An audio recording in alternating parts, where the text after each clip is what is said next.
Bertie saves the day. We're booked to go on an excursion tomorrow, Bertie's driver told him as he put him in the garage one night. Bertie was excited. He liked running excursions.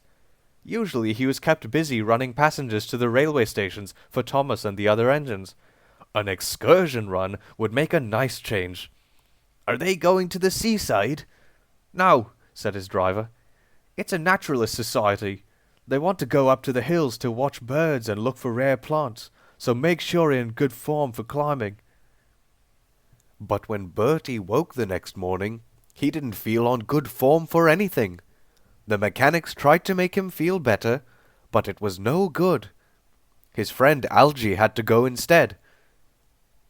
Algy went to the place where the naturalists were waiting. They all carried picnic baskets and had binoculars hanging round their necks. They climbed aboard Algy, and with a toot, he set off for the hills. They had only gone a few miles when they had to wait at some traffic lights. Algy's engine stopped and wouldn't start again. The driver tried and tried, but he couldn't make Algy go. Bother, thought Algy. I don't want to let the passengers down. But the passengers didn't mind. They laughed and offered to help start Algy's engine again by pushing him.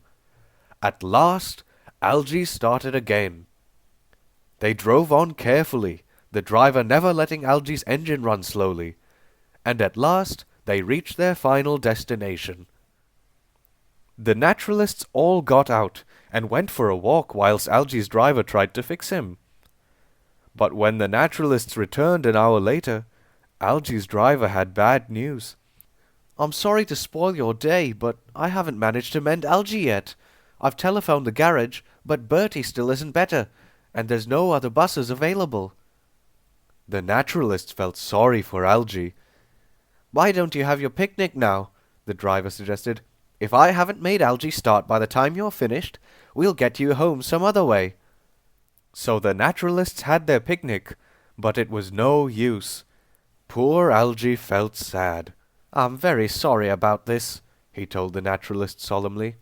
Never mind, Algy, they said cheerfully. We'll come back when you're feeling better again. Algy's driver went to the telephone. But while he was gone, Algy and the naturalists heard a faint toot-toot in the distance. Algy grinned with delight. I know that toot. That's Bertie, that is. Sure enough, a moment later, Bertie swung round the corner and pulled into the car park. Hop in, he called happily as he stopped beside them. You won't have a wasted day after all. And thanks to Bertie the bus, they didn't.